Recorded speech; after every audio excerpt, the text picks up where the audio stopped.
No sé si veis la pantalla, no sé si veis mi presentación, una vacuna del COVID-19. ¿La veis? Sí, sí, se ve, se ve. Perfecto.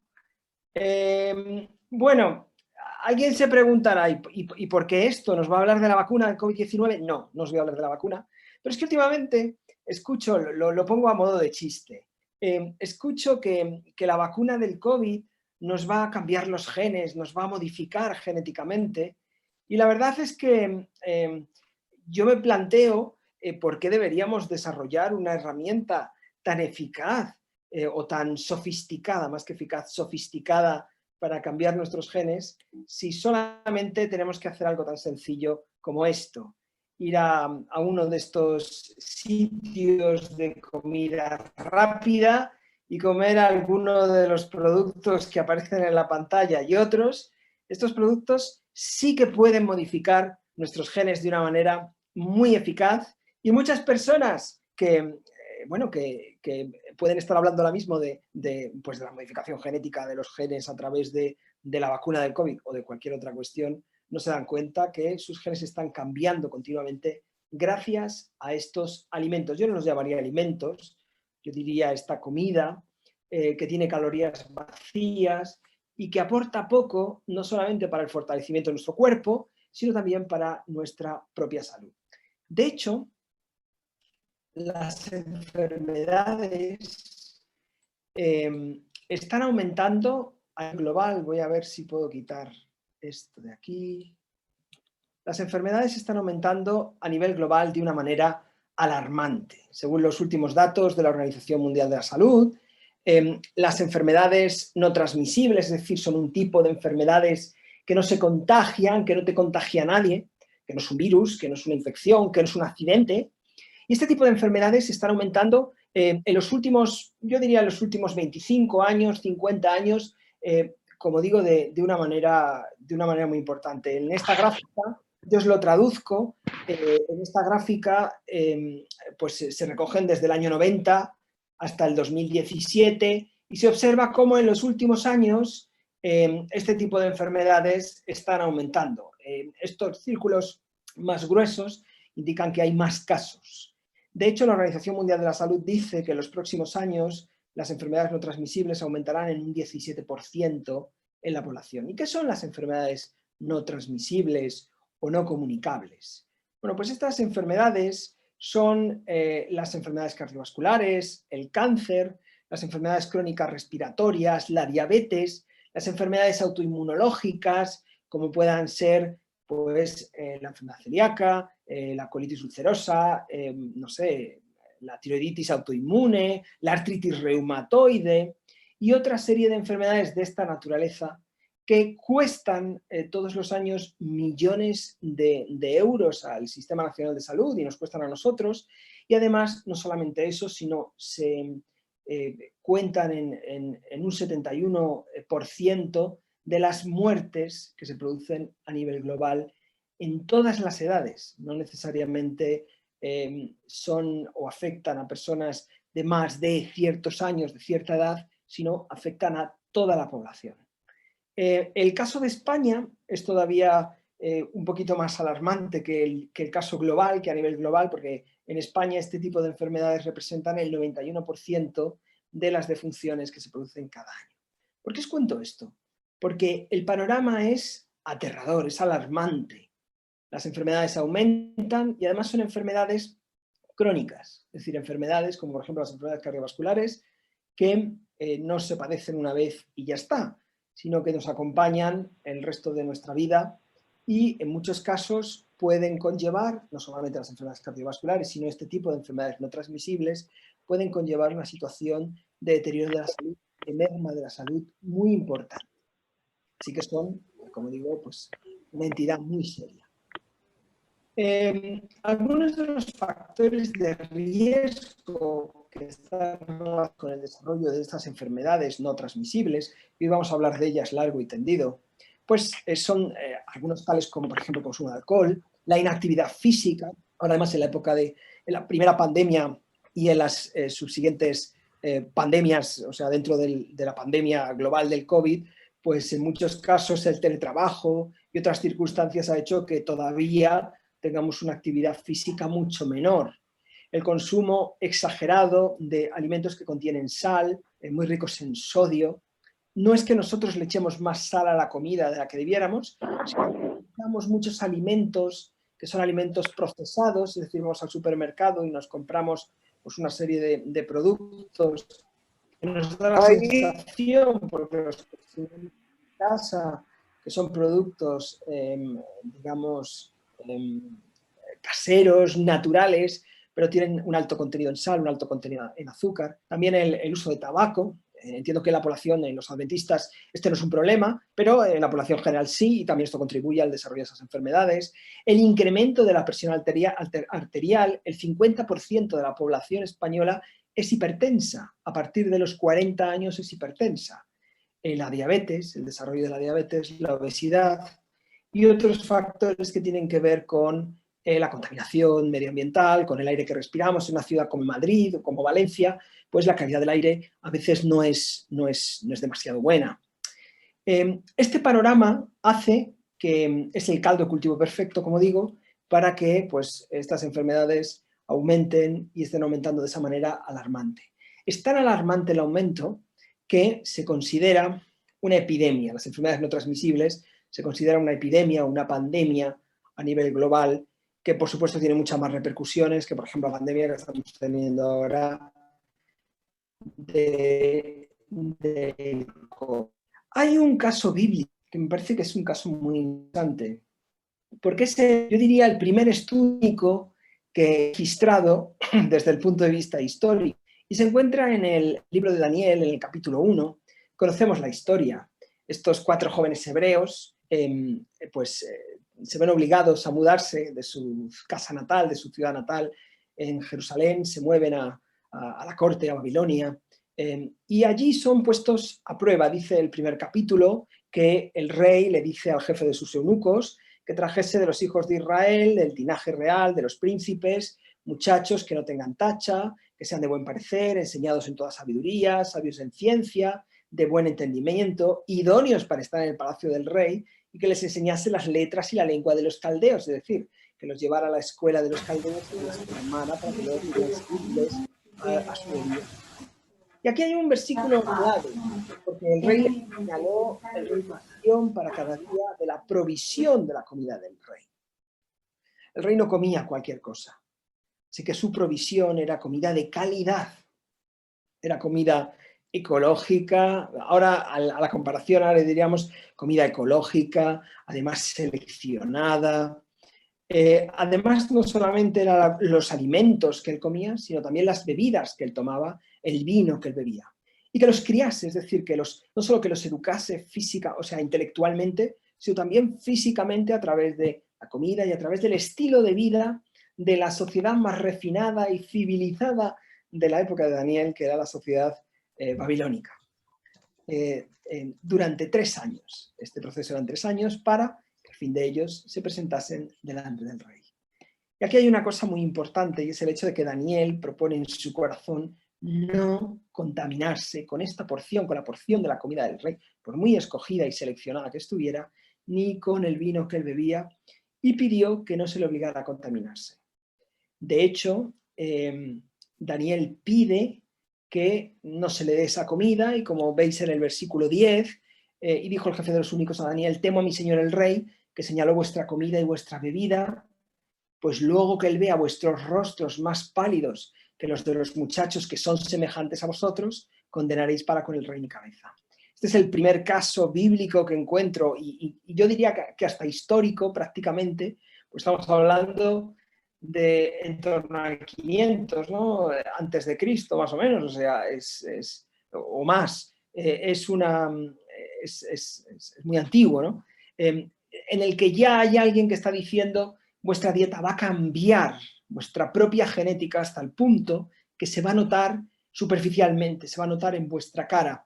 Entonces dijo Daniel a Melsar, que estaba puesto como por jefe de los eunucos sobre Daniel, Ananías, Misael y Azarías: te ruego que hagas la prueba con tus siervos por 10 días y nos den legumbres a comer y agua a beber. Como digo, este es el primer estudio clínico que se realiza, yo diría histórico, 10 días a prueba con una dieta muy específica. La base de la dieta, legumbres y el agua como parte de la hidratación de las bebidas que se utilizaban y no otro tipo de bebidas. Y además, después de esos 10 días de dieta de intervención, pues lo único que había que hacer era comparar los rostros de estos jóvenes, comparar luego nuestros rostros con los rostros que comen de la ración de la comida del rey y haz después con tus siervos según veas. Consiente y al cabo de 10 días, dice el versículo 15, pareció el rostro de ellos mejor y más robusto que el de los otros muchachos que comían de la porción de la comida del rey. En 10 días, con una dieta a base de legumbres y agua, se producen modificaciones en el genoma, genéticas, en estos jóvenes, modificaciones que son observables a simple vista, y el rostro de estos jóvenes parece más robusto, pero no solamente eso, sino al final del periodo de los 3 años de adiestramiento y de educación, estos 4 jóvenes son más inteligentes, tienen más conocimiento, han adquirido más destrezas intelectuales y probablemente físicas también, gracias, entre otras cosas, a esta dieta. Pero claro, yo me quiero preguntar, y quiero preguntármelo de manera científica. ¿Será esto que nos cuenta la Biblia? Bueno, yo lo creo por fe. ¿Será cierto? ¿Será verdad que en 10 días, que en tan poco espacio de tiempo, una dieta que parece tan austera y tan sencilla pueda reportar tantos beneficios para la salud que puedan ser hasta pues, observables a simple vista? ¿Será esto verdad? Y hoy me gustaría poner a prueba a las legumbres, específicamente hablar de las legumbres. La última vez que di una charla de salud en la iglesia de Aluche, que no fue hace tanto tiempo, probablemente antes de Navidad, fue antes de Navidad, sí, yo decía, porque hablaba de la dieta de Daniel también, y decía que bueno, que se podía dar, que podíamos dar un curso de 4 meses en la universidad sobre la dieta de Daniel, centrado única y exclusivamente en la dieta de Daniel. Se podría escribir hasta un libro sobre la dieta de Daniel, así que en aquella ocasión hablé de algunos aspectos y en esta ocasión quiero poner a prueba a las legumbres y quiero ver si las legumbres son tan buenas como parece que la Biblia quiere darnos a entender. Porque no sé si vosotros habéis escuchado, pero yo he escuchado muchas veces que las legumbres, el consumo de legumbres, pues es indigesto, que no son tan buenas como dicen porque engordan, o hay ciertas legumbres que engordan, o porque producen diabetes o están relacionadas con el desarrollo de la diabetes, y otra serie o que producen cáncer, que son cancerígenas, como el caso de la soja. Entonces, bueno, yo creo que me parece que es adecuado que pongamos a prueba las legumbres y que miremos en este estupendo microscopio, en este Axiover, que miremos si realmente las legumbres son tan buenas como dice la Biblia y sobre todo en qué son buenas. Hoy me voy a centrar en algunas de las legumbres que aparecen en esta foto. Me voy a centrar en los cacahuetes, el cacahuete seco es una legumbre. Me voy a centrar en la lenteja, las lentejas, en los guisantes y en los garbanzos. No voy a hablar de la soja, pero os explico el por qué. Me gustaría hablar de la soja, pero es tan extenso el tema y hoy tenemos el tiempo, yo diría que limitado, no es plan, ¿no?, de estar aquí hasta la noche hablando de estas cuestiones. Así que si queréis en otra ocasión, pues hacemos un monográfico específicamente sobre la soja, de los pros que tiene y de los contras también. Así que básicamente nos vamos a centrar en estos que están aquí. Y comenzamos con los cacahuetes. Así a de pronto, si miramos nutricionalmente qué es lo que tienen los cacahuetes, pues 100 gramos de cacahuete, por ejemplo, estos cacahuetes tostados, 100 gramos de estos cacahuetes, por supuesto pelados, aportan un porcentaje bastante importante de la dosis diaria de proteínas que tenemos, o sea, que necesitamos comer, ya que tienen 26 gramos de proteína por cada 100 gramos de porción comestible. Además, tienen un alto contenido en grasas, un 48,1 gramos, que podrían aportar en torno al 70% de la dosis diaria recomendada de grasas. Esas grasas no son saturadas, no tienen colesterol, es decir, es una grasa poliinsaturada, monoinsaturada, son grasas pues, típicas de un producto de origen vegetal. No tienen un alto contenido en hidratos de carbono. Generalmente los alimentos, especialmente las legumbres, que tienen un alto contenido en grasa, no suelen tener un alto contenido en hidratos de carbono. Pero sí que es importante tener en cuenta que los hidratos de carbono, la mayoría es fibra soluble y fibra insoluble, que va a constituir pues, en torno a 7 gramos de estos 8,6 gramos de los hidratos de carbono, y esta cantidad de fibra pues, está en torno al 28% de la dosis diaria recomendada de fibra.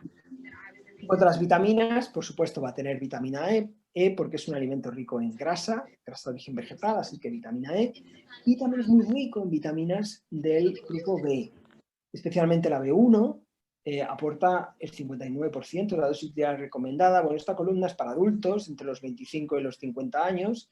Las personas mayores mayores de 50 años tendrían unos requerimientos un poquito mayores. Las personas más jóvenes también tendrían unos requerimientos un poco, es decir, adolescentes un poco mayores. Y en esta columna he puesto la dosis diaria recomendada para niños hasta los 10 años, ¿vale? Para que podáis comparar. Como decía, es muy rica en vitamina B1, que es la vitamina frente al dolor.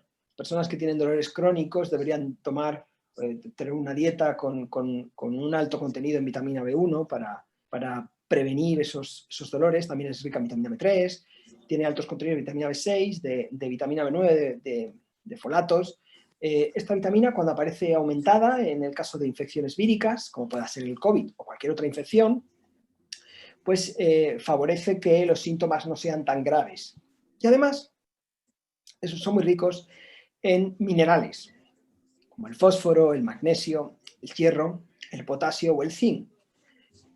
Estos minerales, por cierto, son muy importantes en procesos metabólicos, en la contracción del músculo, por ejemplo, en el desarrollo de los huesos, previenen la osteoporosis y además también pues, están relacionados, por ejemplo, con específicamente el caso del magnesio, están relacionados, por ejemplo, con la calidad de los vasos sanguíneos y por tanto previenen el hecho de que los vasos sanguíneos pues no se rompan, por ejemplo, previenen el ictus. A nivel nutricional podemos decir que el cacahuete es un alimento, es una legumbre muy rica, muy compleja, tiene una matriz muy compleja de nutrientes, es muy bueno tenerla incorporada, pero es que hay un factor muy importante y es este contenido en proteínas.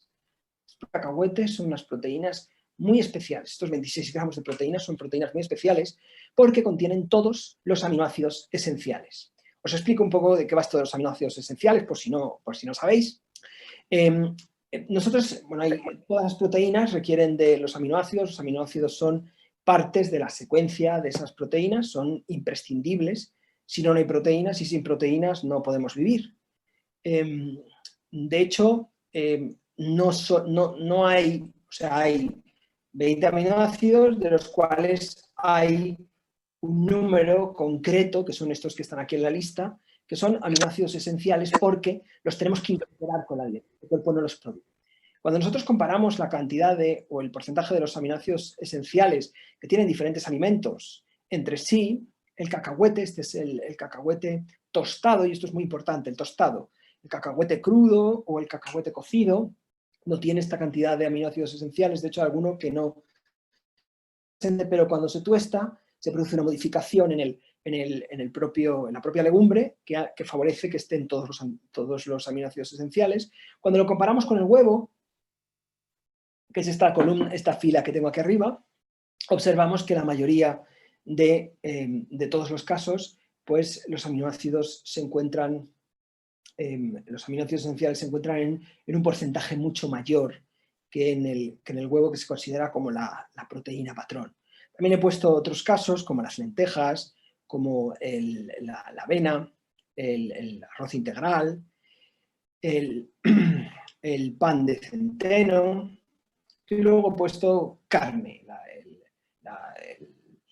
que no me sale ahora, el cordero, bueno, salchicha de cerdo y el salmón. Como veis, en estos casos pues hay aminoácidos que no son detectables, que no aparecen detectados, no se detectan, mientras que en el caso del cacahuete tostado sí que aparece. Esto es algo muy importante, porque esto demuestra que la composición de las proteínas del cacahuete, sus 26 gramos, es una composición muy completa. Seguro que hay alguien que está pensando, sí, pero todo el mundo dice que las proteínas de origen vegetal tienen una calidad biológica menor que las proteínas de origen animal.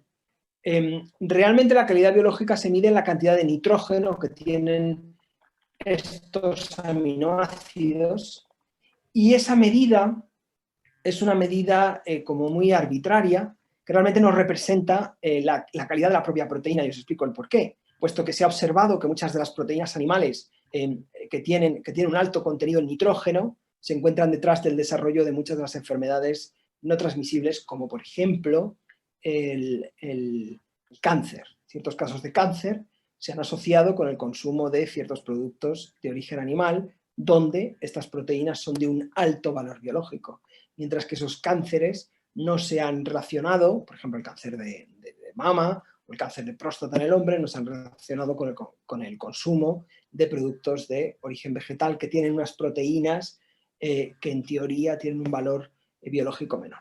Recordad mis palabras, porque en los próximos años seguramente se descubrirá que la cantidad de nitrógeno, es decir, unos aminoácidos muy ricos en nitrógeno, es decir, aminoácidos de origen animal, están realmente vinculados con el desarrollo de las enfermedades. Eso lo veremos. La siguiente legumbre de la que me gustaría hablar es de los garbanzos. Perdonad que la mayoría de mis diapositivas están en inglés. Bueno, esto es debido a que me gusta en muchos casos copiar y pegar de artículos de la literatura científica, es decir, directamente en un ejercicio, ¿no?, de transparencia, para que se vea que copio directamente lo que otros están diciendo, que no estoy aquí ni cambiando ni modificando nada, así que muchas cosas estarán en inglés, pero no os preocupéis, pues yo os las traduzco y así todo el mundo lo entiende. En el caso de los garbanzos, pues ocurre algo parecido, es decir, la composición de los garbanzos, 100 gramos de garbanzos, tienen aproximadamente 20 gramos de proteína, tienen un contenido en grasa muy bajo, 3,4, y como os he dicho antes, cuando una legumbre tiene un bajo contenido en grasa, tiene un alto contenido de hidratos de carbono, así que en este caso estamos hablando de unos 48,6 gramos de hidratos de carbono, de los cuales hay un porcentaje bastante importante de fibra soluble e insoluble. Además son ricos en vitaminas, especialmente vitaminas del grupo B, como podéis observar en la tabla, y son ricos también en minerales, especialmente el magnesio y el hierro, aunque, como digo, son ricos en potasio, también tienen calcio, también tienen fósforo. De hecho, estos minerales pues están relacionados con otros procesos, no solamente con los procesos que comentaba antes, de formación de los vasos sanguíneos o de formación del hueso, sino también están relacionados con el envejecimiento y con el envejecimiento saludable y a la prevención de la neurodegeneración. Son metabolitos, son minerales tan importantes en los procesos metabólicos que nuestro cerebro los necesita, y como nuestro cerebro los necesita, en los casos en los que estos minerales, también algunas de estas vitaminas se encuentran disminuidos, pues las personas tienen fallos en la cognición, problemas de memoria, problemas de aprendizaje, incluso estarían detrás del desarrollo de demencias o incluso del Alzheimer. De hecho, esto es muy serio. Y es muy serio porque no sé si son 7,5 millones más o menos de europeos mayores de 30 años ya tienen algún tipo de demencia o de Alzheimer, aunque notarán los síntomas en torno a los 50, 60, 70 años.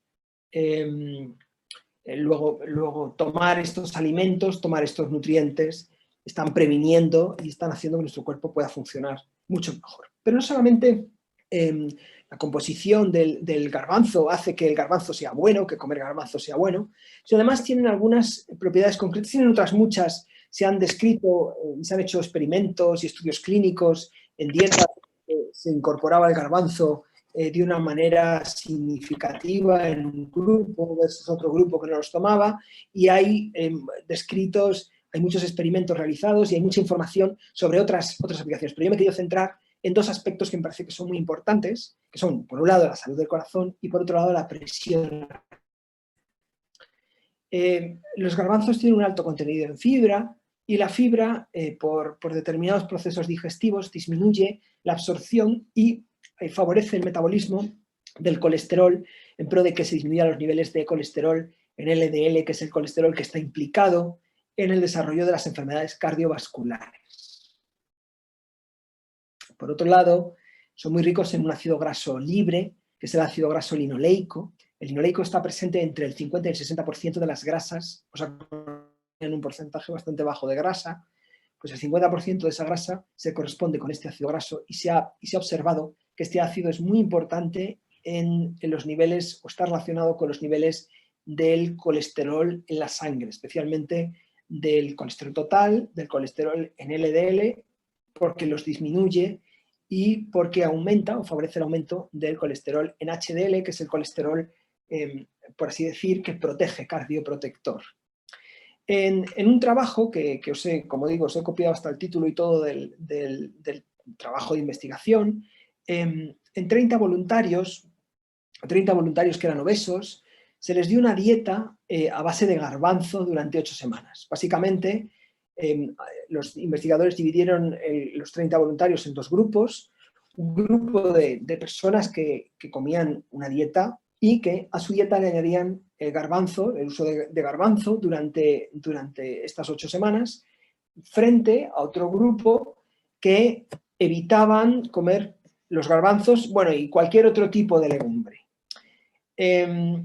Entonces, todos los que recibieron garbanzo, o sea, como parte de su dieta, mostraron los niveles de colesterol reducidos a niveles normales, es decir, eran obesos, personas que tenían obesidad, personas que tenían un alto grado de colesterol ya de por sí en su sangre. Estas dietas además eran hipocalóricas, es decir, era una dieta de adelgazamiento. Lo que los investigadores estaban tratando de ver es qué efecto beneficioso extra tenía el consumo de garbanzo y de otras legumbres en, precisamente, no solamente en el adelgazamiento, sino en la mejora de la salud de estas personas que estaban obesas, y entonces descubrieron que había una disminución del colesterol reducidos a niveles normales, y esto prevenía directamente el riesgo de trastornos cardíacos a largo plazo, es decir, que estas personas pudieran al final tener un infarto, tener ictus o tener cualquier otro tipo de accidente vascular. Además, los garbanzos tienen fitoelementos. ¿Qué son estos fitoelementos? Bueno, pues son una serie de componentes, de compuestos químicos que están formando parte de esta semilla, de esta legumbre, y que regulan los niveles de una sustancia que se llama prostaglandina, que, bueno, estos fitoelementos derivan de la grasa, es decir, seguimos hablando de la grasa, y que disminuyen, y esto es muy importante, la presión arterial. Son, digamos que, más que disminuidores de la presión arterial, reguladores de la presión arterial, reguladores en un sentido positivo. De tal manera que las personas que toman estos fitoelementos tienen una presión arterial más regulada y, por tanto, una prevención, están previniendo el hecho de tener hipertensión en el futuro. Además, contienen fitoesteroles que no solamente son buenos en la regulación del colesterol, no sé si habéis oído hablar de pues, un yogur que tiene fitoesteroles o esteroles naturales. Bueno, yogures o cualquier otro producto, porque ahora este tipo de fitoesteroles se lo agregan a todo, a muchas cosas, a muchos productos, a galletas, yogures, etc. Tienen fitoesteroles naturales, es decir, no están como en esos yogures que están sacados de contexto y puestos en cantidades muy grandes y que no pueden superar más de 1 gramo, porque las personas que consumen más de 1 gramo de fitoesteroles sintéticos, vamos a decirlo así, pues al final tienen diarrea, tienen problemas digestivos. este caso estos fitoesteroles están en una cantidad muchísimo menor, estas grasas derivan de las grasas vegetales y tienen acciones muy importantes y muy interesantes, no solamente la reducción de los niveles de colesterol, que lo pueden reducir en torno entre el 10 y quiero recordar, un 35-40%, sino además tienen un efecto muy importante en la presión arterial. Os recuerdo que el 50% de la población española y yo diría que de la población mundial es hipertensa, y la hipertensión está asociada con el desarrollo, con la mayor propensión de tener enfermedades cardiovasculares, y lo que las enfermedades cardiovasculares significan, es decir, pues personas que tienen una calidad de vida reducida precisamente tras un infarto cardiovascular o tras cualquier accidente vascular, cerebrovascular, etc. Nos movemos a otra legumbre, que son los guisantes. A mí particularmente me parece que los guisantes, cuando miramos la composición, da la sensación que son la legumbre que tiene menos propiedades nutricionales. Como digo, parece que tiene menos propiedades nutricionales. Ahora veremos que hay mucha investigación acerca de los guisantes y que realmente esto no es así. Tienen un bajo de proteína, no son demasiado ricos en proteína, aunque la proteína del guisante es una proteína muy interesante, pues es una proteína muy completa. Tiene poca, pero es una proteína que se asimila muy bien y que realmente es una proteína muy completa, así que parece que es poco, pero rinde más. El contenido de grasa es muy bajo, no tiene prácticamente grasa, y eso que tienen fama de tener mucha grasa, de los guisantes tienen mucha grasa. Yo he visto como muchos endocrinos o dietistas, sobre todo en el pasado, retiraban los guisantes de las dietas hipocalóricas, de las dietas de adelgazamiento, porque engordaban. Estos tenían mucha grasa y era mejor no comerlos. Realmente esto no es cierto. Tienen una composición grasa muy pequeña, de hecho no aportan prácticamente nada. La dosis diaria recomendada pues es un porcentaje muy pequeño. Tampoco son muy ricos en hidratos de carbono. Hemos visto, por ejemplo, el caso del garbanzo, que tiene mucho más hidratos de carbono que los guisantes. Sí que son muy ricos en fibra hidrosoluble y fibra insoluble. Y luego también son muy ricos en vitaminas, especialmente la vitamina C y otras vitaminas del grupo de las vitaminas B. Aunque son ricos en minerales, como puede ser calcio, fósforo, magnesio, etc., no son tan ricos como lo que hemos visto anteriormente, por ejemplo, en el caso de los cacahuetes o del garbanzo. Pero ¿por qué me parece que los guisantes son beneficiosos y son buenos para nuestra salud? Bueno, pues porque tienen muchas propiedades antioxidantes, también tienen propiedades anticancerígenas, porque tienen ciertos fitoelementos, fitoquímicos, que son realmente buenos para combatir y para prevenir estas enfermedades, aunque yo me he querido centrar en una de ellas, en la diabetes. Por ejemplo, en este estudio, y estos son, pues como digo, a modo de ejemplos, en este estudio los investigadores cogieron una serie de personas que tenían diabetes y compararon el efecto que tenía sobre la cantidad de glucosa después de la comida, es decir, cuando una persona come, después de la comida se produce un pico de glucosa en la sangre. El problema que tiene el diabético es que ese pico de glucosa permanece en el tiempo, porque el diabético tipo 2 permanece en el tiempo porque esas personas suelen ser resistentes a la acción de una hormona, la insulina, que va a favorecer que la glucosa desaparezca de la sangre y se meta en los tejidos. Me vais a perdonar, tengo la voz un poco mal porque hablo mucho. Yo diría que hasta demasiado. Y cuando llega el sábado tengo que hacer ayuno de conversaciones, porque es que ya, después de toda una semana hablando, pues el sábado ya casi que no puedo hablar. Como os decía, después de la persona diabética, los niveles de glucosa permanecen alterados, o sea, elevados de mucho tiempo, porque son insensibles a la acción de la insulina, la hormona que se encarga de hacer que la glucosa pase de la sangre a los tejidos.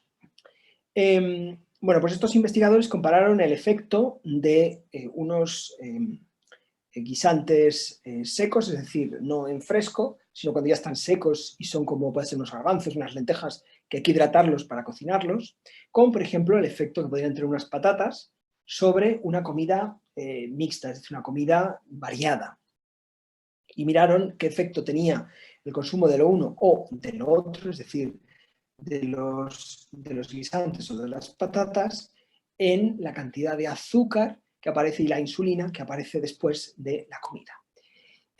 Los pacientes que seleccionaron eran pacientes que estaban afectados de diabetes tipo 2 y los investigadores encontraron que los que consumieron guisantes en su dieta, la dieta era exactamente igual. Lo que cambiaba eran los guisantes o la patata. Determinaron que los que consumían guisantes disminuyeron los niveles de glucosa después de las comidas muy rápido, más rápido que aquellos que consumían patata, que tenían unos niveles más elevados. Además, esto es bueno para un diabético y para un no diabético. En el caso del diabético es bueno porque el diabético lo que hace es no necesita tanta dosis de insulina, si se necesita inyectar insulina o si toma algún medicamento para reducir la cantidad de azúcar en la sangre o para estimular la producción de insulina, pues no necesita tanto medicamento y por tanto el diabético no se daña. El problema que tienen los diabéticos es que viven muy rápido, en el sentido de que su cuerpo, la cantidad de glucosa afecta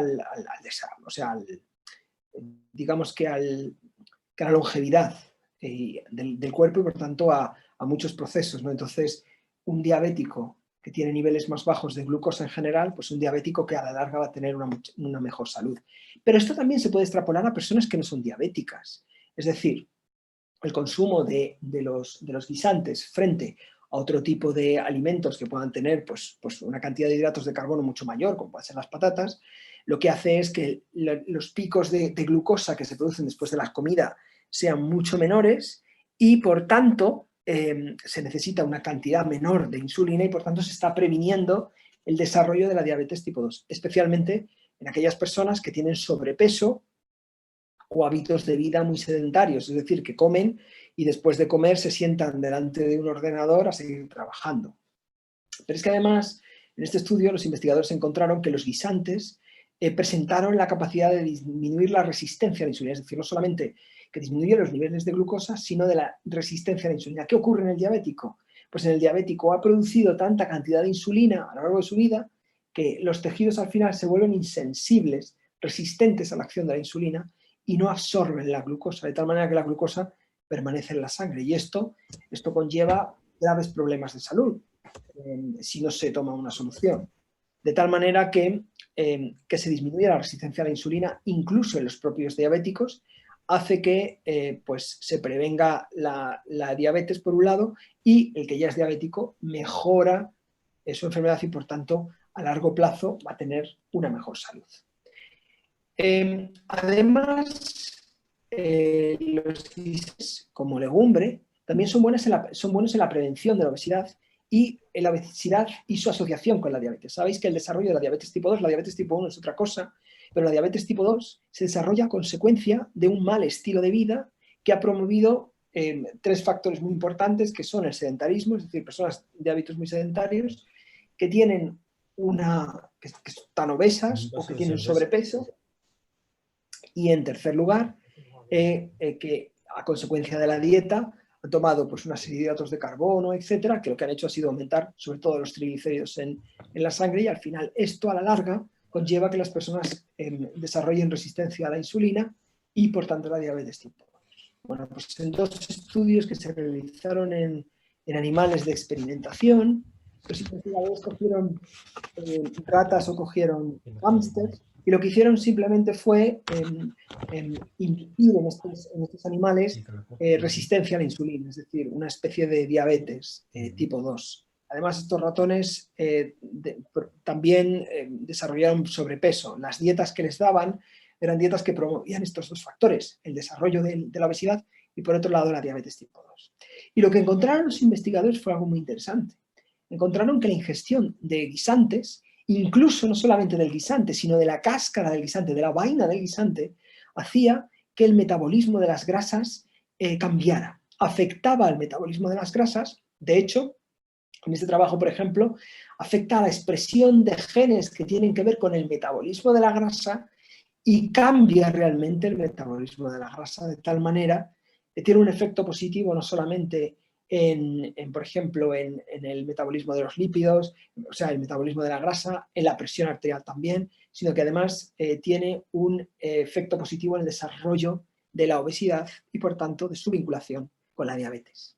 Pero esto no solamente se ha realizado en estudios con animales, sino también se ha visto en estudios con personas, con pacientes, por ejemplo, en este estudio clínico, y este es un ejemplo, hay muchos otros, en un estudio clínico donde se reclutaron pacientes con sobrepeso que además tenían un exceso de colesterol, eran hipercolesterólicos, tenían más de 200 miligramos de cilitro de colesterol en la sangre.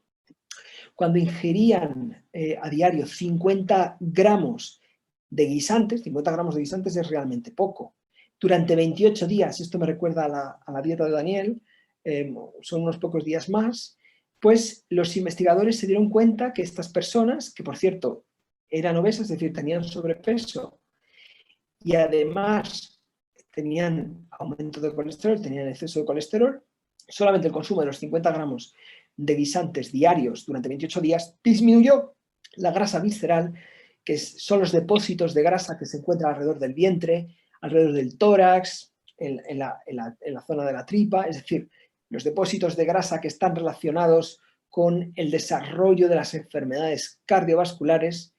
Incluso también mejoraban la resistencia a la insulina. En estas personas que tenían sobrepeso, todas las personas que tienen sobrepeso tienen una cierta resistencia a la insulina, producen más insulina porque su cuerpo real, por eso están, digamos, en el camino al desarrollo de la diabetes, tienen más insulina porque su cuerpo es más resistente. Bueno, pues en estos casos tenían menos resistencia y producían menos resistencia. De hecho, en comparación con los del grupo control, es decir, con aquellos que no tomaban, que tomaban la misma dieta, seguían una dieta similar, con el mismo número de calorías, pero no tomaban los guisantes. La siguiente legumbre de la que vamos a hablar, no sé si voy muy rápido o no, si en la última charla alguien me dijo después, oye, has hablado muy rápido, entonces si voy muy rápido y no os da tiempo a anotar, pues decídmelo y voy más lento. La siguiente legumbre de la que vamos a hablar son de las lentejas. Las lentejas son muy especiales. Y digo que son muy especiales, primero porque probablemente Daniel comía lentejas, de esas legumbres que él dice que, no sé si comía muchos guisantes o garbanzos, pero sí que lentejas comía, pues sabemos que los babilonios sí que comían lentejas. Las lentejas tienen un alto contenido en proteína, 23,5 gramos de proteína. Además, ahora veremos que son unas proteínas que tienen una particularidad, que son especiales. Además, también no tienen un alto contenido en grasa, 1,4 gramos, es decir, un 2% de la dosis diaria recomendada, lo cual pues, es poco. Pero tiene una particularidad y es que en su conjunto de grasa tiene grasas de tipo saturado. La grasa saturada, seguro que alguien está pensando, es la grasa que se asocia con el desarrollo de las enfermedades cardiovasculares. Pero se ha descubierto recientemente que hay algunos alimentos de naturaleza vegetal que tienen también grasas saturadas, por ejemplo el coco. En el caso del coco tiene mucha más, la lenteja, y allí hay otras, la soja también tiene un pequeño porcentaje de grasa saturada, y hay otros alimentos vegetales que también tienen un cierto contenido en estas grasas, que son diferentes a las grasas saturadas de origen animal. Las grasas saturadas de origen animal que están detrás de las enfermedades cardiovasculares son grasas saturadas largas, son cadenas muy largas, 1,16, 1,18. En cambio, las grasas saturadas, estas de origen vegetal, son grasas cortas, 1,8, 1,4, y este tipo de grasa corta cambia el metabolismo, hace que el metabolismo de las grasas se modifique de tal manera que colaboran con tener unos niveles de colesterol adecuados, con tener unos niveles de grasa adecuados en el cuerpo y por tanto previenen la obesidad, previenen la hipercolesterolemia previenen las enfermedades cardiovasculares en definitiva. No tienen colesterol, sí que son ricos en hidratos de carbono, de nuevo, poca grasa, más hidratos de carbono, de los cuales tienen un contenido en fibra altísimo. Fijaros que 100 gramos de lenteja aportarían en torno al 122% de la dosis diaria recomendada de fibra. Son ricos en vitaminas, especialmente la vitamina B1, recordad la vitamina del dolor, vitamina B2, vitamina B6, ácido fólico, los folatos, y luego también son muy ricos en fósforo, en magnesio, en hierro, en potasio y en zinc. El zinc, por ejemplo, junto con otros minerales y con otras vitaminas del grupo B, es un buen elemento en la prevención de los catarros invernales, de la gripe, las enfermedades píricas, favorece el sistema inmunológico y también, bueno, por supuesto, está relacionado con otros procesos metabólicos que son necesarios para que nos podamos mover, para que podamos correr un maratón o ir a la piscina, para que podamos tomar decisiones correctas porque nuestro cerebro está en lo que tiene que estar y no está enfermo. Además, al principio os comentaba que las proteínas de las lentejas son unas proteínas muy especiales. Hay un tipo de proteína que, digamos que tiene un perfil de muchas proteínas distintas. Esos 23 gramos más o menos de proteína que tienen, pues tienen un perfil de proteínas más grande, más pequeñas. Y en concreto hay un grupo de proteínas que son muy pequeñas, se llaman péptidos. Son proteínas que tienen entre 20 y 150 aminoácidos, creedme, esos son pequeñas, son proteínas pequeñas. Y en el caso de las lentejas, una de estas proteínas pequeñas se llama conbicilina. Y la conbicilina es una proteína que tiene acciones, es decir, no solamente se va a romper cuando llegan las lentejas al tubo digestivo, pues las proteínas se van a romper en fragmentos de proteína más pequeños que se van a absorber en nuestro cuerpo los va a romper todavía más y a partir de esas proteínas va a construir sus proteínas propias. Eso es por un lado, pero por otro lado hay pequeñas proteínas de las lentejas que se van a absorber y que van a tener una función biológica, es decir, van a ser como si fueran un medicamento, un principio activo que estamos tomando y que tiene una misión biológica.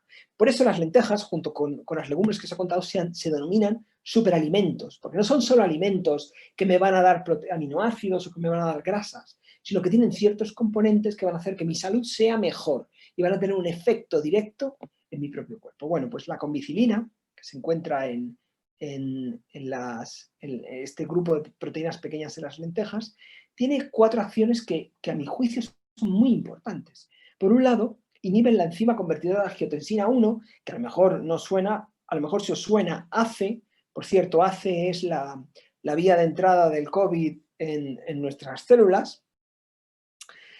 También inhiben la dipeptidilaminopeptidasa 3 y 4, el nucleótido fosfodiesterasa, dependiente de calmodulina, y la renina. Y seguro que estáis diciendo, bueno, ¿y esto qué?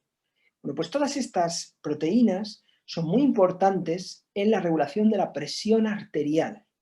De tal manera que cuando están desreguladas, es decir, no están en el óptimo balance, en el óptimo perfil en el que debieran estar, las personas tienen hipertensión. Esto no significa que la lenteja disminuya la presión arterial y si alguno dice, yo tengo tendencia a tener la presión alta o soy hipertenso, no voy a comer lentejas porque me suben la presión arterial. No, lo que ocurre es que regulan la presión arterial. De tal manera que un hipertenso va a tener tendencia a tener una presión arterial más baja y una persona que tenga la presión arterial baja y por tanto diría, pues no tomo la lenteja porque me la va a bajar más, tendrá niveles de presión arterial dentro de lo normal. Es decir, pues 11, 7, niveles normales.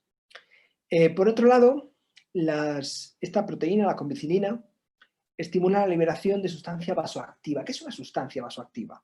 Es una sustancia que libera nuestro cuerpo y que hace que los vasos sanguíneos funcionen mejor, estén bien, por ejemplo, tengan vasodilatación, estén más dilatados y esto va a regular indirectamente la presión arterial, va a favorecer que no se produzcan migrañas, va a disminuir el que se produzcan migrañas o, por ejemplo, que haya accidentes cerebrovasculares, es decir, el ictus. Por otro lado, también no solamente va a favorecer la liberación de estas sustancias vasoactivas, sino la captación de glucosa. Claro, lo que está haciendo es que los vasos sanguíneos estén más abiertos, más permeables a que la glucosa los atraviese y por tanto llegue la glucosa de manera más eficaz a los tejidos. Además, la comicilina tiene una actividad antioxidante. Los antioxidantes son muy importantes, previenen el envejecimiento.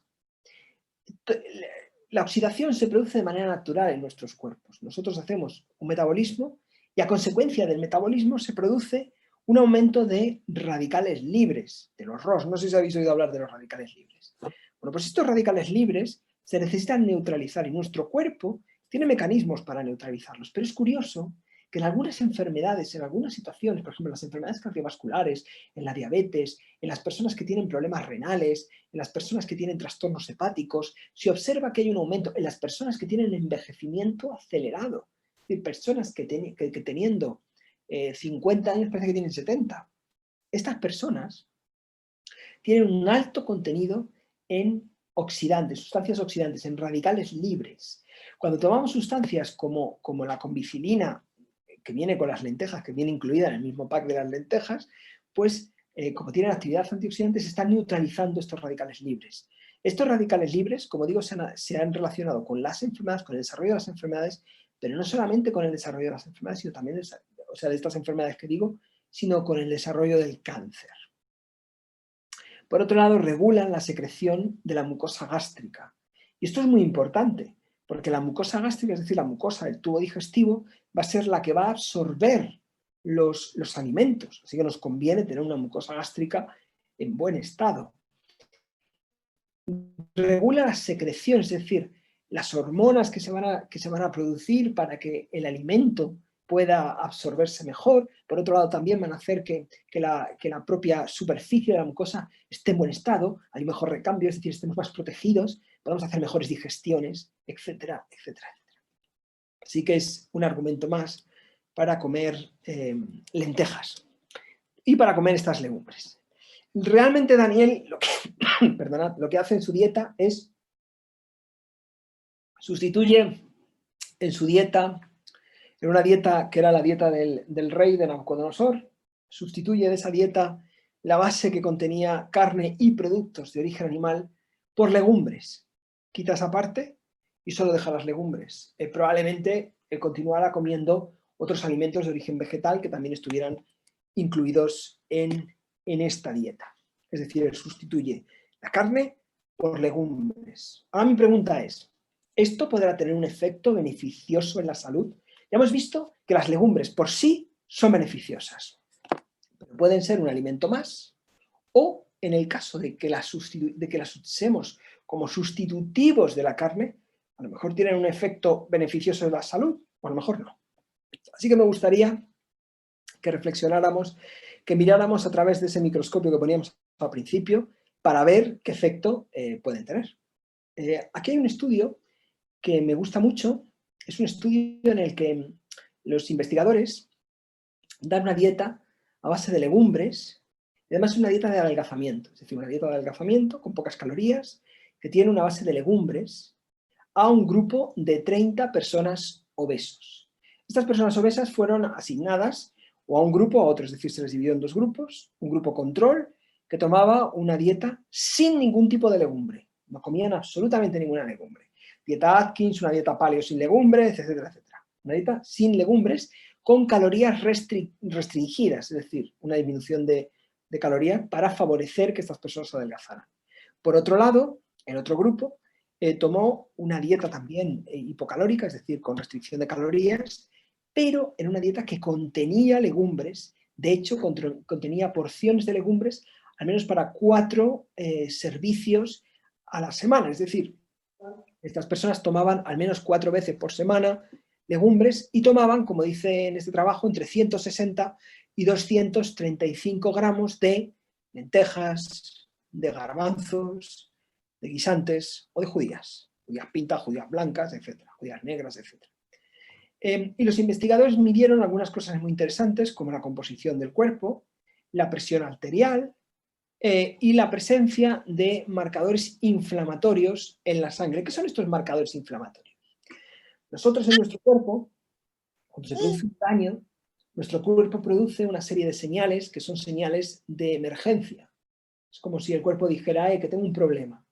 y informa al resto del cuerpo. Estas emergencias, estas señales de emergencia, son sustancias inflamatorias.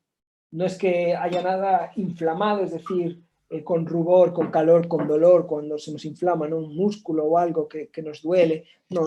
Esa inflamación no hace referencia a eso, sino hace referencia a una señal que nuestro cuerpo produce para informar al resto del organismo de que hay algo que no está funcionando bien para que el cuerpo pueda actuar. Por ejemplo, estas señales inflamatorias actúan a nivel del sistema inmunológico y las células del sistema inmunológico podrían actuar, podrían atajar si es una infección o si es un cáncer, pues en algunos casos incluso pueden atacar esas células tumorales.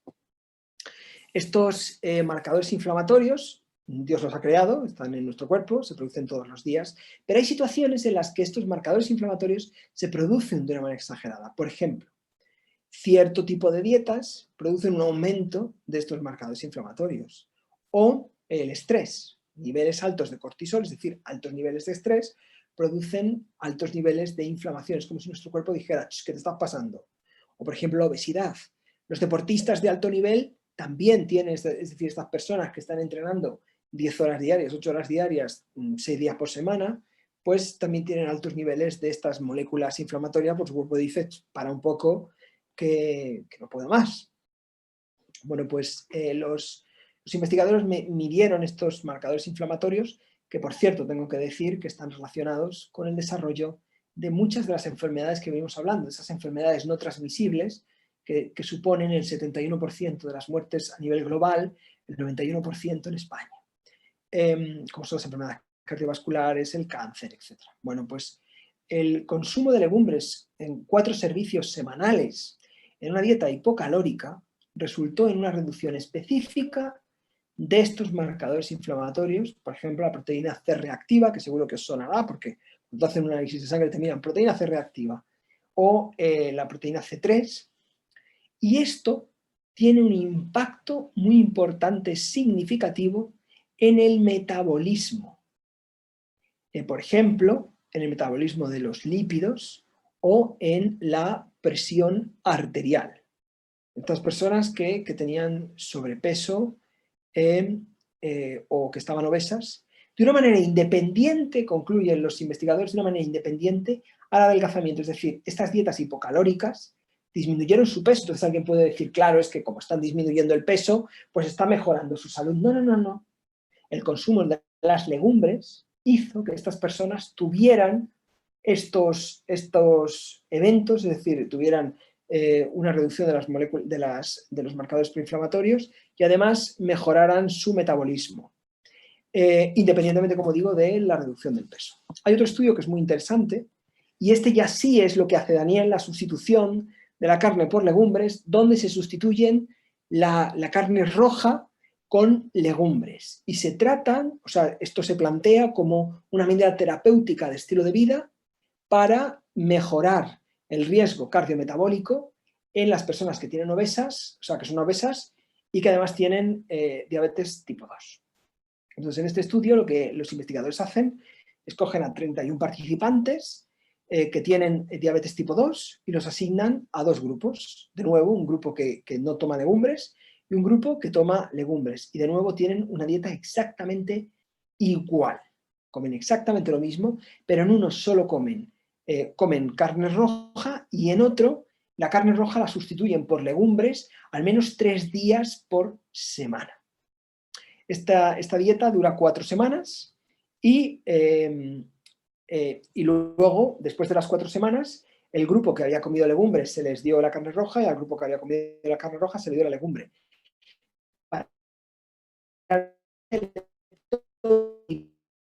Igual que la persona. Pues aquellos que tomaron la dieta que tenía legumbres, es decir, tomaron 3 servicios de legumbre a la semana y las sustituyeron, las legumbres las pusieron en vez de la carne roja, pues vieron que, por ejemplo, los niveles de glucosa después en ayuno aparecieron aumentados. Sabéis que las personas que tienen altos niveles de glucosa, incluso en el ayuno, es un signo de que esas personas son diabéticas o están desarrollando diabetes, aunque no tengan niveles por encima de 120 o de 100 o de 110 miligramos de decilitro. Si tiene más de 90 o 95, realmente esas personas tienen riesgo de ser diabéticas. También en estas personas disminuyó, por ejemplo, la cantidad de insulina en el ayuno, la concentración de triglicéridos, la concentración del LDL, que es el colesterol que está vinculado con el desarrollo de las enfermedades cardiovasculares. Incluso también aumentaron los niveles del HDL. Los investigadores concluían que la sustitución de la carne roja con legumbres hacen que en estos pacientes mejore el perfil de grasas, el perfil de azúcares y por tanto se controla mejor la diabetes en estos pacientes, en estas personas que tienen obesidad. Alguien puede decir, bueno, pero es que yo no soy diabético, a mí esto no me afecta. Bueno, pues sí, porque el consumo de las legumbres en vez de la carne roja está previniendo que puedas desarrollar la diabetes en el futuro. Y dado el estilo de vida tan sedentario que todos tenemos, pues yo creo que prevenir estas enfermedades es un factor decisivo. Hay otro estudio, donde los investigadores cogen soja y proteínas de la carne y se la dan a animales de experimentación, en este caso son ratas, y observan qué efecto tiene a nivel del peso corporal, a nivel de algunos parámetros como el peso del hígado, es decir, está relacionado directamente con el síndrome metabólico del que ahora vamos a hablar, y determinan además qué genes se modifican, si es que esto modifica los testículos. Termina este estudio, quedaron sorprendidos, yo también quedo sorprendido cuando leo este trabajo, porque veo que hay una serie de genes que se han modificado, es decir, que el consumo de la soja ha modificado esos genes frente al consumo de la carne. De hecho, el peso corporal de estas ratas es mucho menor en aquellos que consumen soja que en aquellos que consumen carne, proteínas de la carne. No solamente eso, sino en la ganancia en peso diaria es mucho menor, es decir, estas ratas ganan menos peso que aquellas que consumían proteínas de la carne. Y también en la cantidad de alimento que comen por día es mucho menor cuando consumen soja que cuando consumen grasa, o sea, proteínas que vienen de la carne. Pero es que además los depósitos de grasa también son menores, esto mide los depósitos de grasa, así que desarrollan depósitos menores, y el peso del hígado es mucho menor. ¿Y por qué hablo del peso del hígado? Porque estas enfermedades, las enfermedades no transmisibles de las que hemos estado hablando y de las que estamos hablando durante toda esta charla, estas enfermedades forman parte de una cosa que se llama síndrome metabólico.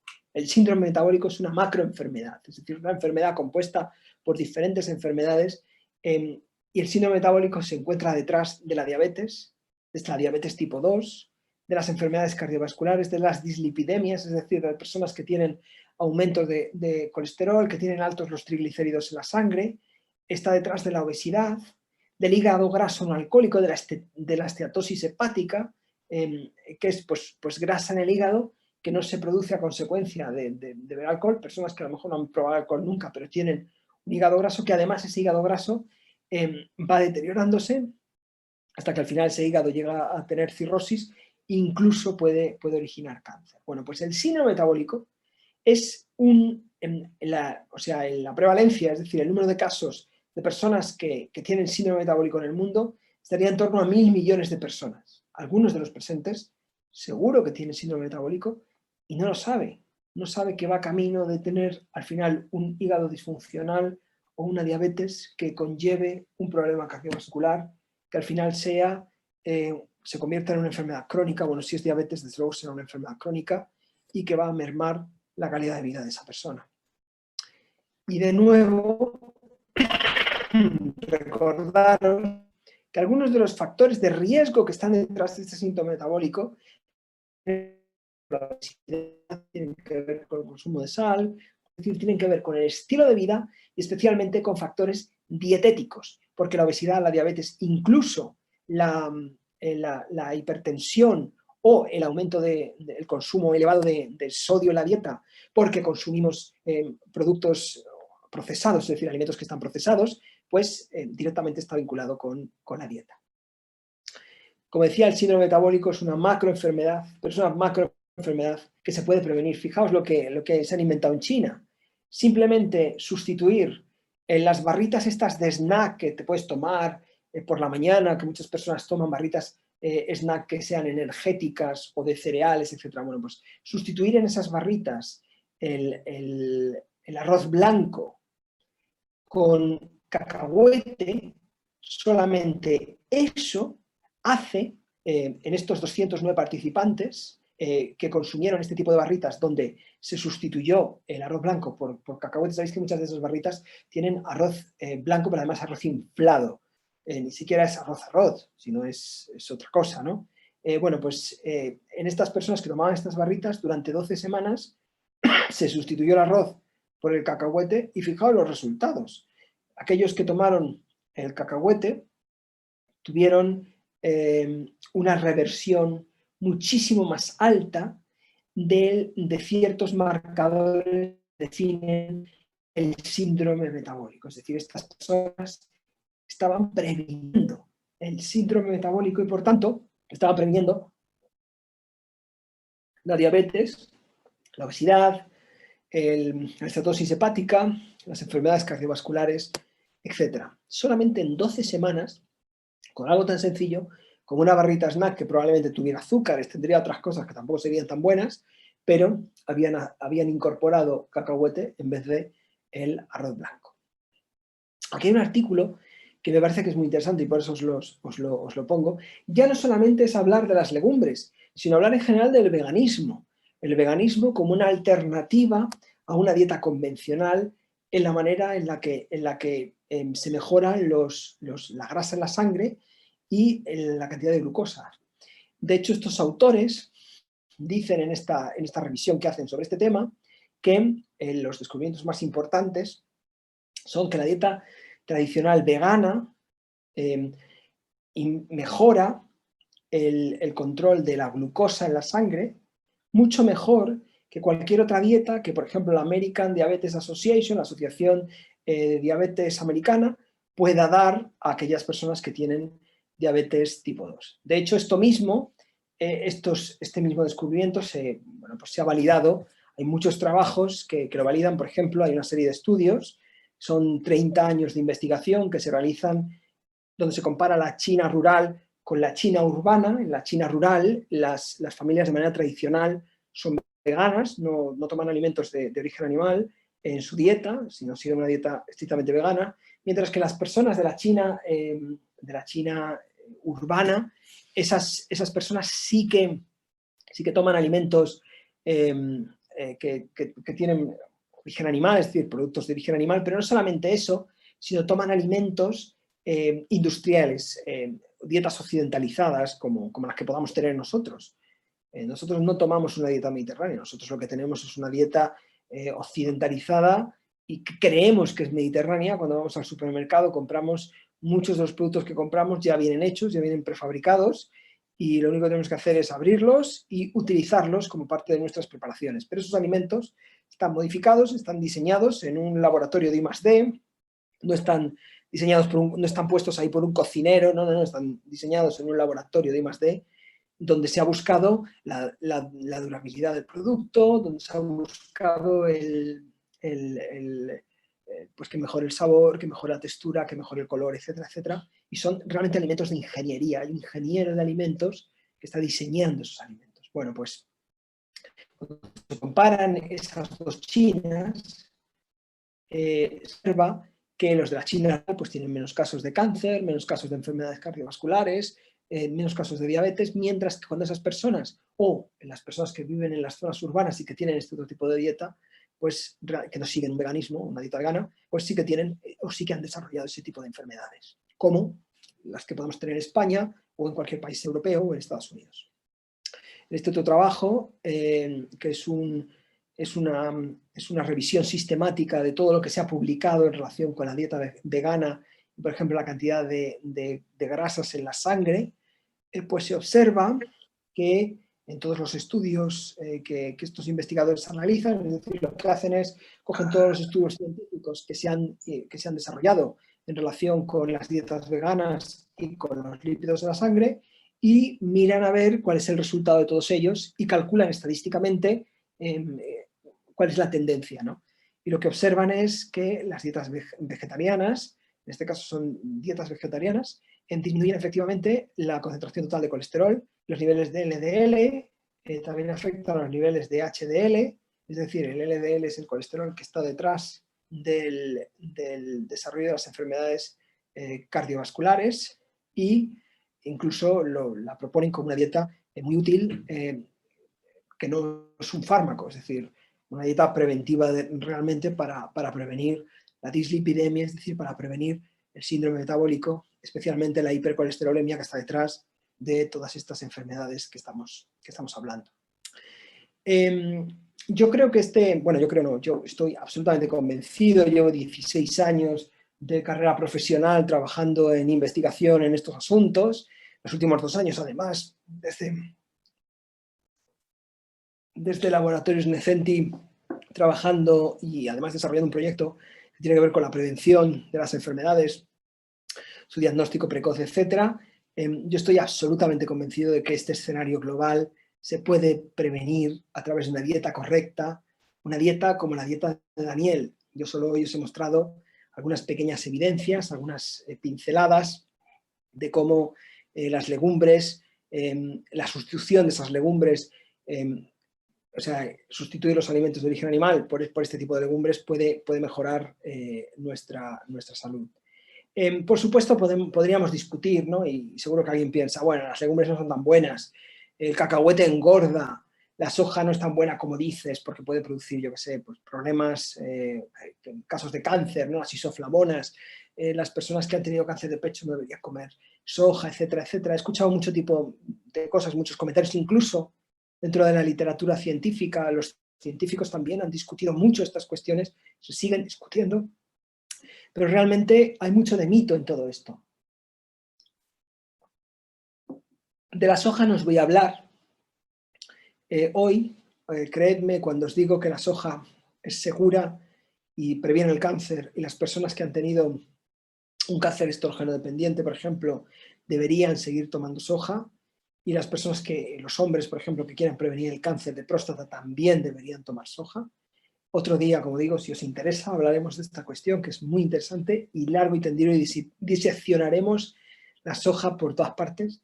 Pero, por ejemplo, el caso de que el cacahuete engorda, yo he escuchado mucho, sí, cacahuetes son muy buenos, pero engordan un montón. Bueno, pues en un estudio clínico, por ejemplo, con mujeres obesas, pues vamos a derribar algunos mitos, que comían cacahuetes 2 o más veces por semana, se observó que se reducía la ganancia en peso y en general su consumo redujo el riesgo de obesidad que tenían estas personas. ¿Por qué? Porque sí, tienen mucha grasa, pero ocurre algo muy interesante. Esa grasa aporta una energía que es muy importante para el cuerpo, se absorbe muy bien, es muy absorbible, es decir, no se pierde, se absorbe, y al mismo tiempo es una energía que optimiza. El metabolismo se hace más eficaz cuando el sustrato, cuando lo que se echa a la chimenea para quemar, es la grasa del cacahuete, que cuando son otros productos, de tal manera, cuando viene de otros sitios, ¿no? Por ejemplo, de origen animal, de tal manera que nuestro cuerpo consume más energía, y este consumo de energía además es mucho mejor, se hace mucho más eficazmente. Por ejemplo, en este estudio se observó que es un estudio lo mismo de metaanálisis, es decir, se cogen todos los datos, todos los estudios científicos que se han hecho sobre el cacahuete y las enfermedades cardiovasculares, y se mira cuál es su efecto. Pues se observa que el cacahuete no tiene un efecto significativo en el peso, es decir, no aumenta el peso, no aumenta la circunferencia de la cintura, de la cadera, no aumenta el peso corporal, no aumenta la presión arterial, no aumenta los niveles de LDL, de triglicéridos, de colesterol total, no aumenta los niveles de glucosa después de la comida, no aumenta los niveles de insulina, es decir, y de hecho aumenta significativamente los niveles del colesterol bueno, es decir, ese colesterol del HDL que favorece cuando está elevado, previene, es protector del corazón. Ya vamos terminando con algunas pequeñas reflexiones y luego, si queréis, podemos pasar a tener un turno de preguntas. Yo creo que la dieta de Daniel, estoy absolutamente convencido, cada día me convenzo más de que todo esto debería resumirlo hasta en un libro, porque la dieta de Daniel es una dieta excepcional, es una dieta buena, muy buena, donde introduce un alimento que es fabuloso, como son las legumbres, Y gracias a esa dieta, y por supuesto a las decisiones personales que estos jóvenes tomaron, Dios les da conocimiento, les da inteligencia en todas las letras, en las ciencias. Daniel tuvo entendimiento en toda visión y sueños. Otro día quizá podemos hablar del efecto que tiene la dieta, una dieta basada en productos de origen vegetal, sobre el estado de ánimos, sobre la depresión, sobre el estrés, sobre la cognición, sobre otros problemas de tipo neurológico que puedan ser muy interesantes, porque a veces uno está enfadado, pero a lo mejor está enfadado porque tienes déficit en ciertos nutrientes. A veces estás enfadado porque tienes motivos para estarlo, pero otras veces estás irritable porque tienes déficit sin explicación aparente, porque tienes déficit en ciertos nutrientes a nivel cerebral que está afectando a tu metabolismo y que eso a su vez está afectando a tu manera de sentirte, a la manera en la que tú te sientes. Está todo tan intrincado e implicado el uno con lo otro que es muy importante, ¿no? Sí que es verdad que estos jóvenes fueron bendecidos por Dios gracias a esta dieta y a las decisiones personales con talento. De hecho, al final de los 3 años, todos sabemos que fueron hallados excelentes en todo. La hermana White a este respecto dice que estos jóvenes tomaron una decisión inteligente, una decisión muy sabia. Dice, cuando Daniel y sus compañeros, quiero leer textualmente, fueron puestos a prueba, se colocaron plenamente del lado de la rectitud y la verdad.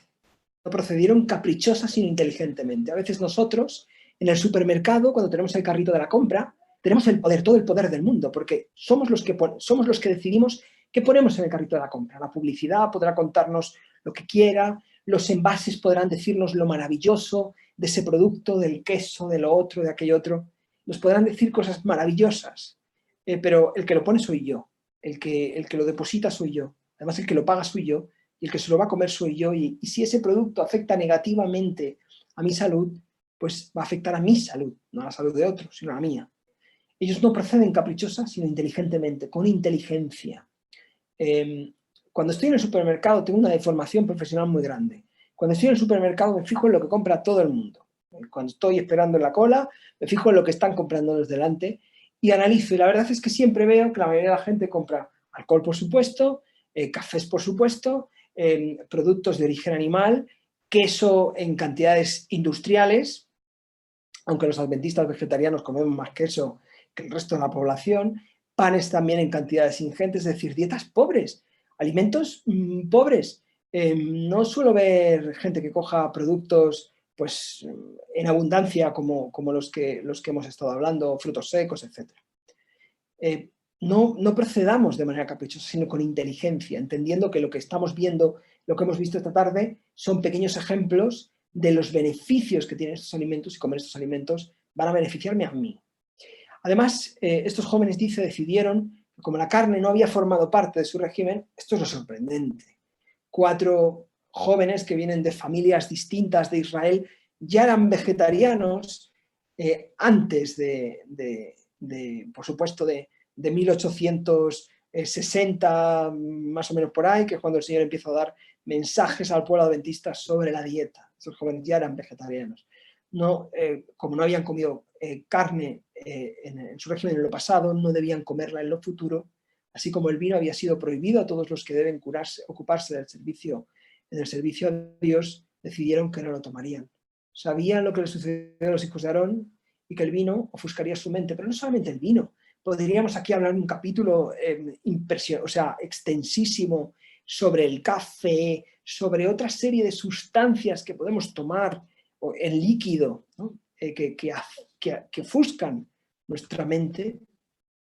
Sabía que la complacencia del apetito nublaría sus facultades de discernimiento, y qué importante es tener discernimiento, no solamente en nuestra vida habitual, sino en nuestra vida espiritual.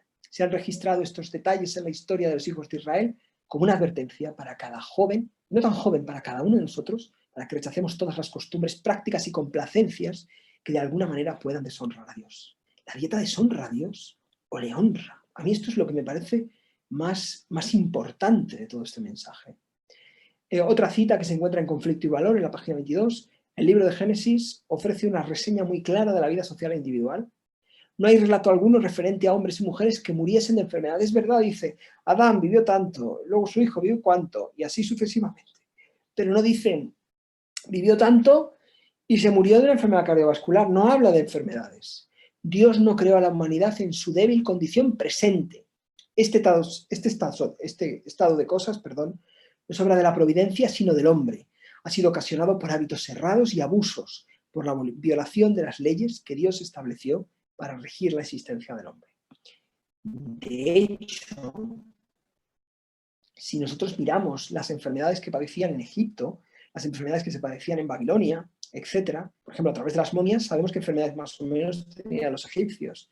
Generalmente eran infecciones, enfermedades de naturaleza vírica o bacteriana, y las personas al final morían y morían jóvenes debido a este tipo de enfermedades. No tenían enfermedades cardiovasculares o que nosotros hayamos visto o otro tipo de enfermedades, cáncer, etcétera. Es decir, esas enfermedades podían existir, pero ojo, en los últimos años, en las últimas décadas, desde el siglo XIX, la industria alimentaria ha cambiado, los hábitos de las personas han cambiado, hemos realmente desarrollado hábitos malsanos y errados a la hora de comer, y esto conlleva que sí tenemos menos enfermedades de naturaleza infecciosa, pero las enfermedades de naturaleza no infecciosa, como las no transmisibles, están aumentando de una manera tan importante. Cada vez que voy al supermercado me acuerdo de esta cita, que está en Exaltad a Jesús, página 252. Cristo siente los males de todo doliente. Cuando los malos espíritus desgarran un cuerpo humano, Cristo siente la maldición. Cuando la fiebre consume la corriente vital, Él siente la agonía y está dispuesto a sanar a los enfermos ahora como cuando estaba personalmente en la tierra. Yo creo que tenemos que reflexionar. Esta semana, cuando vayas al supermercado y cojas el carrito de la compra y vayas poniendo ahí los productos, piensa si esos productos que estás poniendo están contribuyendo a que tengas una buena salud. Porque Cristo siente y padece tus enfermedades, mis enfermedades. Si soy diabético, si tengo un problema hepático, por ejemplo, las personas que tienen problemas hepáticos están muy cansadas. Ese agotamiento también lo padece Cristo, también lo siente Cristo. Prevengamos las enfermedades, porque tenemos una responsabilidad. Prevengamos las enfermedades primero, prevengamos. Y si ya estás enfermo, recuerda que Él está dispuesto a sanar a los enfermos ahora tanto como cuando estaba personalmente en la tierra. Cambia tu estilo de vida, cambia tu dieta. Si ya eres diabético, cambia tu dieta.